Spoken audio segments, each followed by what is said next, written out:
دیکھیں پہلی بات تو یہ کہ شکرانے کے نوافل صرف مکروہ وقت میں آپ نہیں پڑھ سکتی، جب سورج طلوع ہو رہا ہو، سورج غروب ہو رہا ہو، یا پھر زوال کے وقت۔ سورج طلوع کا مفہوم اس میں کیا ہے کہ جب پہلی کرن نکلے سورج کی، اس کے بعد سے 20 منٹ تک کوئی نماز نہیں پڑھ سکتے، اس میں آپ نہیں پڑھیں گی۔ اسی طرح عصر کا جو لاسٹ ٹائم ہے، بالکل آپ دیکھیں کیلنڈر میں لاسٹ ٹائم، اس سے 20 منٹس پہلے، یہ بھی مکروہ وقت ہوتا ہے، اس میں بھی آپ نہیں پڑھ سکتی۔ اور عین زوال کا وقت، یہ کیلنڈر میں آپ دیکھیں گے لکھا ہوگا زوال آفتاب یا ضحوہ کبریٰ، یہاں سے زوال کا وقت شروع ہوتا ہے، اور اگلے خانے میں لکھا ہوتا ہے نماز ظہر، ٹھیک ہے۔ یہ جو بیچ میں اس کا وقت ہے، یہ کبھی سوا گھنٹے بھی ہوتا ہے، 45 منٹ 40 منٹ، اس میں شکرانے کے نفل آپ نہیں پڑھ سکتی۔ باقی آپ کسی بھی نماز کے ساتھ پڑھنا چاہیں، فجر سے، یہاں فجر کے اندر یہ خیال کریے گا کہ فجر کا جب وقت شروع ہو جاتا ہے تو طلوع آفتاب تک آپ نوافل نہیں پڑھ سکتی، اس سے پہلے پڑھ لیں، ورنہ ظہر کے اندر آپ پڑھ سکتی ہیں، عصر سے پہلے، عصر کے فرضوں سے پہلے پڑھ سکتی ہیں، مغرب میں آپ عشاء تک پڑھ سکتی ہیں، اور عشاء میں پوری رات میں جب چاہیں آپ پڑھ سکتی ہیں، اس کی اجازت ہوتی ہے۔ ایک یہ کویشچن کیا تھا کہ نماز میں سورہ بقرہ کی صرف ایک آخری آیت اگر انسان پڑھتا رہے اور وہی یاد ہے اس کو، تو اس میں کوئی مسئلہ تو نہیں ہے؟ دیکھیں وہی یاد ہے کیوں دوسری صورتیں نہیں یاد کر سکتے کہ سورہ بقرہ کی آخری آیت ایک یاد ہے، چھوٹی چھوٹی صورتیں ہیں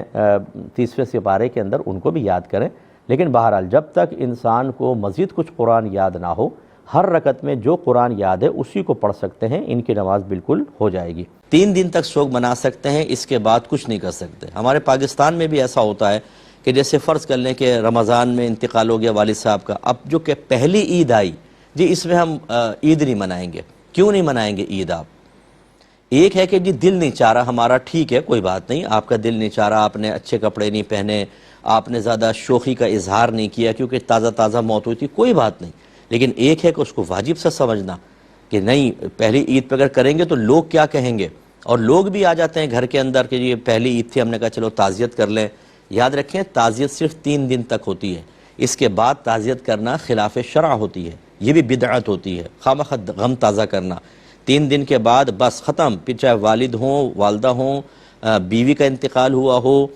سگے بھائی بہنوں کا ہو، آپ کو بالکل نارمل زندگی میں آنا چاہیے۔ احساس غم ایک الگ چیز ہے، میں اس کو منع نہیں کر رہا ہوں، اظہار غم جان بوجھ کے کرنا اور اس کو لازم سمجھنا یہ غلط ہوتا ہے، اور لازم سمجھنے کی علامت یہی ہے کہ نہیں کریں گے تو لوگ کیا کہیں گے، کرنا ضروری ہے، جو نہ کرے اس کے اوپر طعنہ زنی کرنا، یہ سب غلط ہے۔ تو یہ 8 کی رسم کو ختم کیا جائے، جو ختم کرے گا انشاءاللہ بہت بڑا مجاہد ہوگا اور اس کو بروز قیامت بڑا انعام ملے گا۔ لیکن اتنی دیر وہاں پر رہنا کہ جتنی دیر میں ایک اونٹ ذبح کر کے اس کا گوشت تقسیم کر دیا جائے، یہ حضرت عبداللہ بن عمر رضی اللہ تعالی عنہما کی نصیحت اور وصیت پہ سے ہے کہ آپ نے یہ تنبیہ کی کہ جب مجھے دفنا دیا جائے تو اتنی دیر تک میری قبر پر ٹھہرنا۔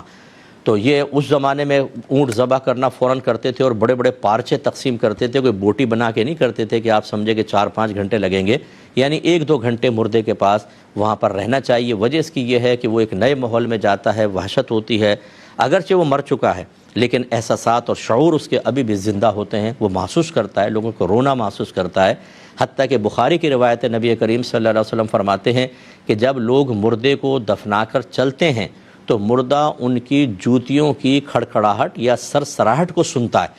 یعنی وہ سن رہا ہوتا ہے، وہ محسوس کر رہا ہوتا ہے، اسی لیے گھر والے روتے ہیں تو اس کو تکلیف بھی ہوتی ہے، تو وہاں پر پھر اس کو انسیت محسوس ہوتی ہے کہ میرے اپنے اطراف میں موجود ہیں، تو 1-2 گھنٹے ٹھہرنا چاہیے۔ آپ کی والدہ کی وصیت تو اچھی ہے، لیکن پوری رات کو فالو کرنا کہ پوری رات کو اس وصیت کو فالو کرنا اس طرح کہ پوری رات وہاں بیٹھے، یہ ضروری نہیں ہے۔